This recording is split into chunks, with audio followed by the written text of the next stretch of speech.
大家问千万字，大家要甲大家做伙来拜一日。一首古早歌，歌名是《蒙阿波夜假期》。今仔日要甲大家小解这一日，咱做伙来看到，这里就是波波第一条。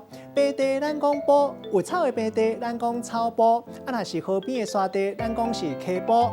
正看的白地咱讲白波，意思就是白羊。古早住台湾原住民，咱讲是白波族。另外，白波若是盗火，或者是天气正干燥，咱讲是火烧波。带大家做伙来小解两个词。头一个，咱做伙来看到，读做海沙波，这个意思就是海边的沙地。第二个词，读做风波，代表是无开垦，或者是已经荒下土地。咱用一句话来举例，甲这两个词夹做伙。比如讲，为这条路直直行，会当透到海沙波。本来规条路拢是风波，经过开垦了后，规个变做闹热的观光所在。今仔日小解这一日读做波，提供予大家参考。